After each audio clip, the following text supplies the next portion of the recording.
इस कहानी के सभी पात्र और घटनाएं काल्पनिक हैं, जिसका किसी भी व्यक्ति या घटना से कोई संबंध नहीं है।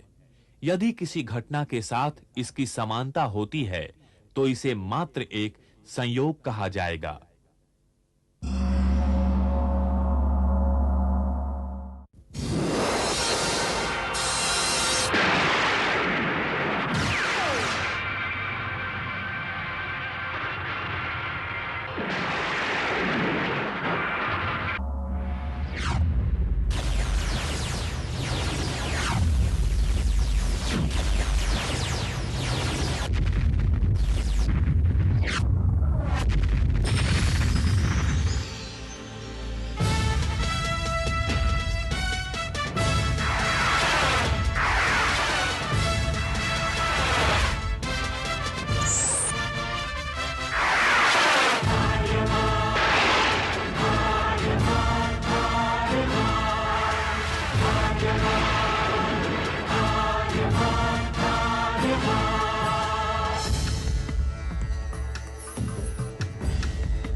दिग दिगंत और अनंत तक गूंजायमान है। ब्रह्मनाद है विधि का वो अटल विधान है। धर्म की अधर्म पर विजय का वो प्रमाण है। जायमान है वो अटल विधान है। विजय का वो प्रमाण है। ब्रह्मांड का महान योद्धा वो आर्यमान है।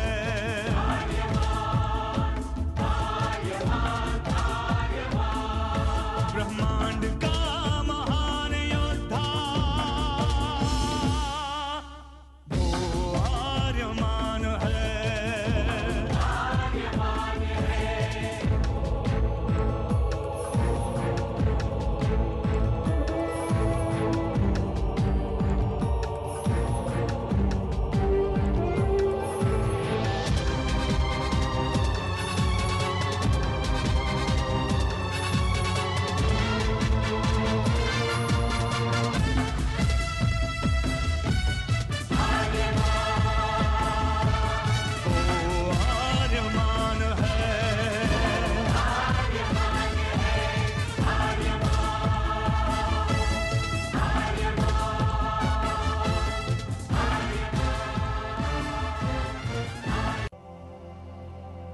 अनंत असीम ब्रह्मांड, अद्भुत, विशाल, विराट, जहां असंख्य आकाश गंगाएं प्रतिक्षण बनती रहती हैं, मिटती रहती हैं।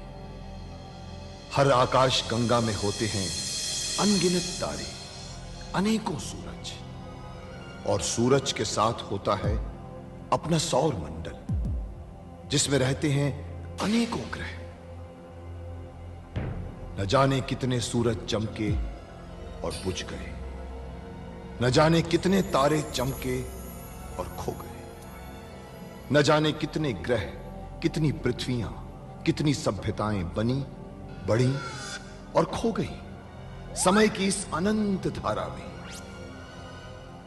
इन्हीं अनजानी परंतु अमर गाथाओं में से एक है महागाथा ब्रह्मांड के योद्धा आर्यमान की। बहुत समय पहले पृथ्वी से लाखों प्रकाश वर्ष दूर आर्याना आकाश गंगा में एक ग्रह था, थार।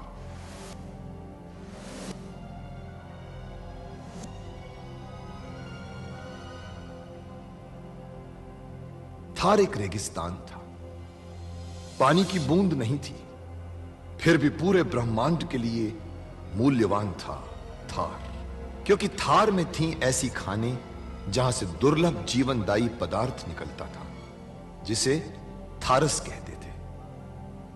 यह किसी भी ग्रह की जहरीली से जहरीली हवा को भी रासायनिक प्रक्रिया से प्राणवायु बना देता था, जीने के लायक बना देता था। कहावत थी, थारस जिसके वश में, पूरी आकाश गंगा उसके वश में। आर्याना आकाश गंगा की संरक्षक संस्था ओमियान के नियमों के अनुसार थारस को कोई भी व्यक्ति अपने वश में नहीं कर सकता था। यहां तक कि थार ग्रह का राजा जारांत भी नहीं। राजा होते हुए भी जारांत अपना राज्य गणतंत्र प्रणाली से चलाता था। खानों से निकलने वाले थारस का 25% भाग ही थार ग्रह के हिस्से में आता था। बाकी का हिस्सा ओसेक अंतरिक्ष संगठन में चला जाता था। ओसेक आरियाना आकाश गंगा के व्यापारियों का संगठन था और जिसका संचालन अंतरिक्ष में बनाए गए एक कृत्रिम ग्रह ओसेक से होता था। मगर ओसेक संगठन में कई व्यापारी ऐसे भी थे जो अति महत्वाकांक्षी थे, जो पूरे ब्रह्मांड में अपना आधिपत्य स्थापित करना चाहते थे।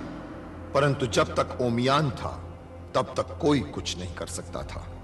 ओमियान अंतरिक्ष के लोगों की संरक्षक संस्था थी जो अंतरिक्ष के निवासियों के हितों का पूरा ध्यान रखती थी और अपनी शांति सेना के द्वारा संपूर्ण ब्रह्मांड में शांति और व्यवस्था बनाए रखती थी। इसी ओमियान संस्था का अध्यक्ष था महान होशिंग। होशिंग जिस ग्रह पर रहता था उस ग्रह का नाम था कुरुक्षेत्र, जहां आज छिड़ी हुई है एक महाजंग।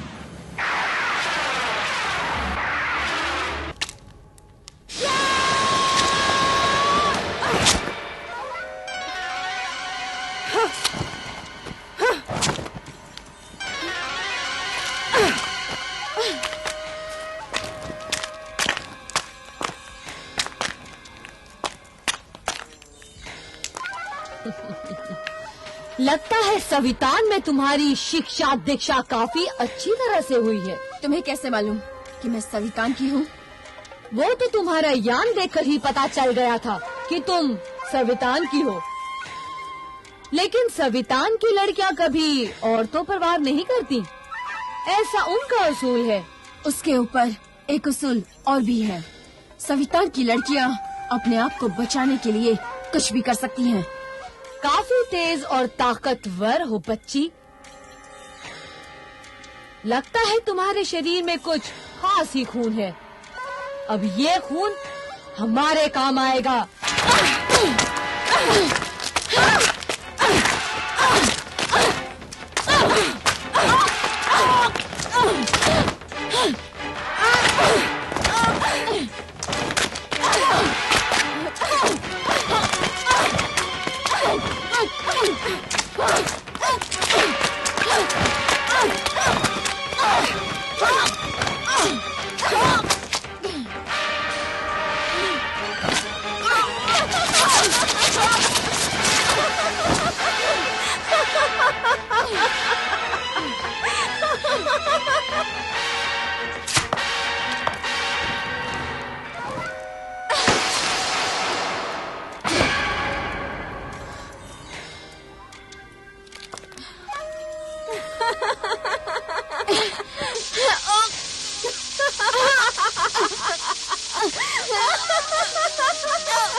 बहुत ताकतवर समझती हो खुद को, हाँ? आओ, बढ़ो आगे। पाप शक्ति रक्षन्द्रा हूँ मैं। मेरी इजाजत के बिना तुम्हारा शरीर यहाँ सांस भी नहीं ले सकता है बच्चे।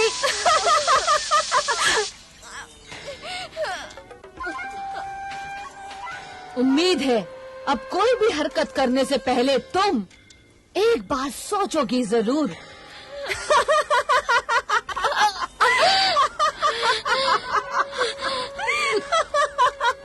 कौन हो तुम?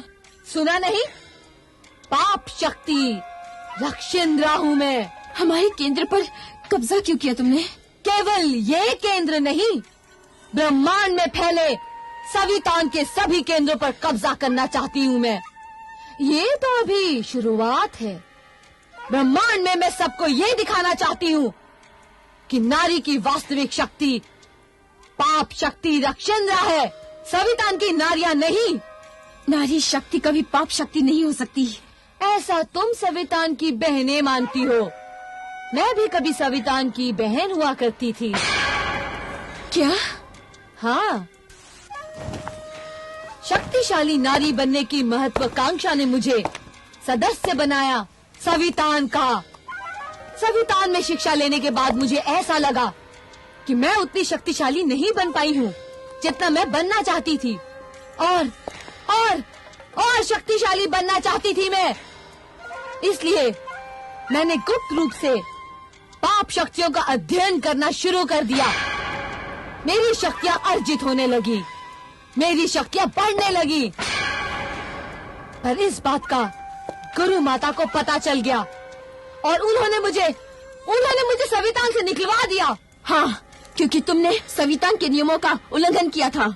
अब सवितान के नियम मैं बनाऊंगी, कोई नहीं रोक पाएगा मुझे। शायद सवितान की नारियों की शक्ति को तुम भूल रही हो रक्षिंद्रा।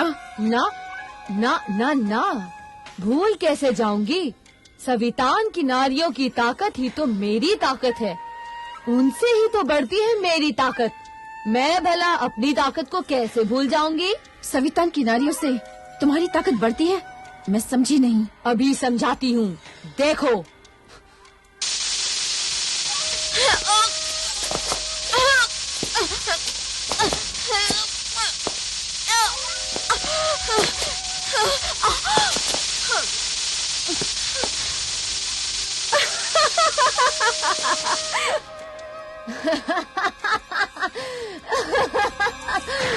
लेकिन तुम जीवित बच सकती हो। बस हमें अपने यान को खोलने का तरीका बता दो। शायद वहाँ जाकर कोई रास्ता निकल सके। क्या सोचा? जल्दी बताओ, वरना उस यान को मेरे अलावा और कोई नहीं खोल सकता। मुझे यान के पास अगर लेके जा सकती हो तभी ये संभव है। ठीक है। पाप शक्ति रक्षिंद्रा, पाप शक्ति रक्षिंद्रा, चलो मेरे साथ।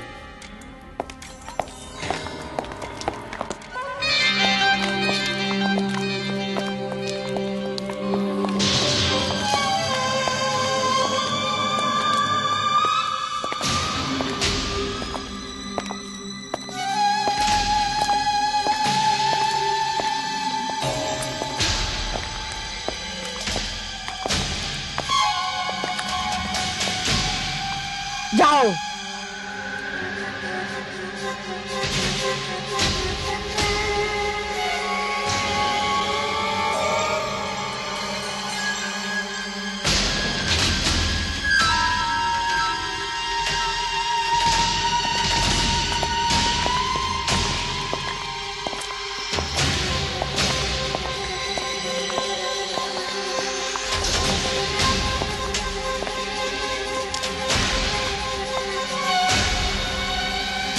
खोलो।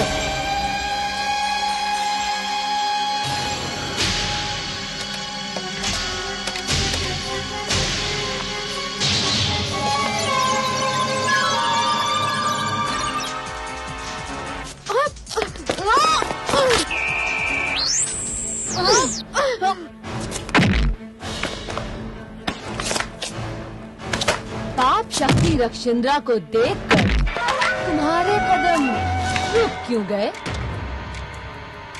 तुम कैद खाने में जाना चाहती हो ना? जाओगी, जरूर जाओगी, मगर अपनी सहेलियों को छुड़ाने के लिए नहीं। कैदी बनकर जाओगी तुम।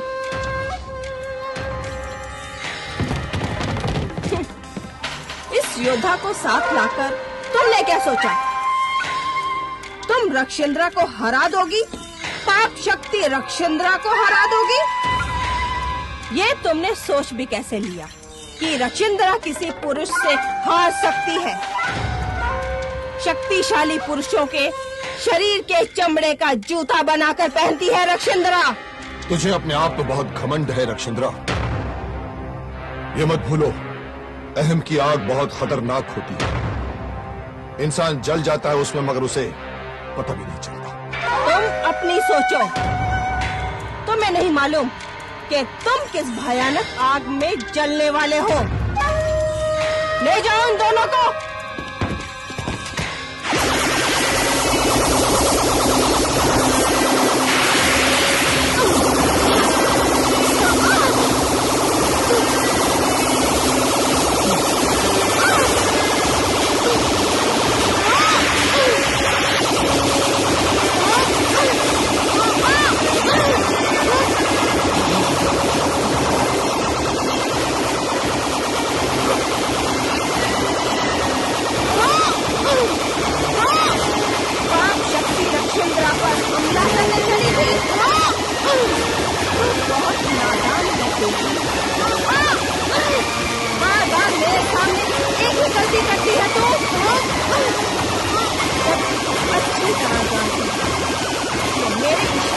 बिना तुम्हारा शरीर यहाँ सांस भी नहीं ले सकता है। और तुम जैसों के लिए ये यंत्र है मेरे पास। जो कोई भी मुझ पर हमला करना चाहता है ना, उसके शरीर से सारी ताकत निकाल लेता है ये यंत्र।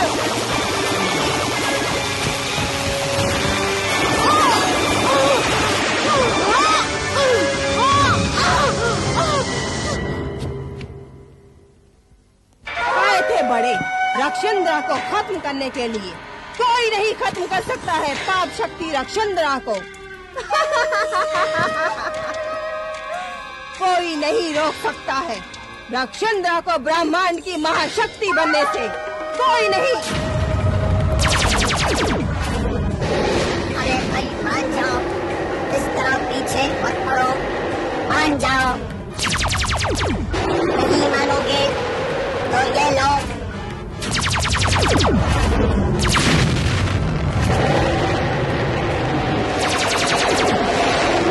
इसे कहते हैं महानायक के लड़ने का अंदाज। लड़ने आए थे, हाथ कैसा?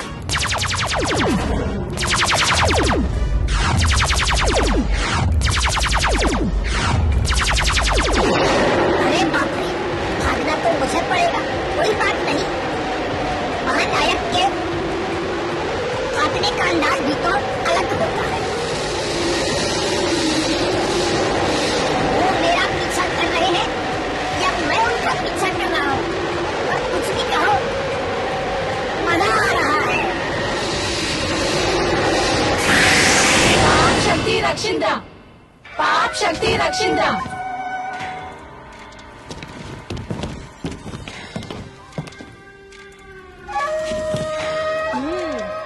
तो तुम्हारा नाम है आर्यमान।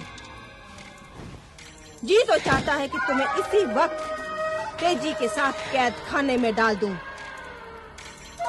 मगर तुम मुझे काबिल योद्धा लगते हो। अगर तुम चाहो तो रक्षेंद्रा तुम्हें प्राण दान दे सकती है, मगर तुम्हें ब्रह्मांड को फतेह करने में मेरा साथ देना होगा। बोलो, दोगे? आर्यमान, तुम अवश्य रक्षेंद्रा को मार सकते हो, परंतु ये भूलना मत, वो एक दुष्ट और शक्तिशाली नारी है। नारी वैसे भी अपने आप में शक्तिशाली होती है, परंतु उस दुष्ट नारी के पास पाप की शक्ति भी है। उसे हराना आसान काम नहीं होगा। आर्यमान किसी पापिनी का साथ नहीं देता, कभी नहीं। मौत का खौफ भी नहीं है तुम्हें? जिसके साथ सत्य का कवच हो वो किसी से नहीं डरता, मौत से भी नहीं। होगा, डर भी होगा।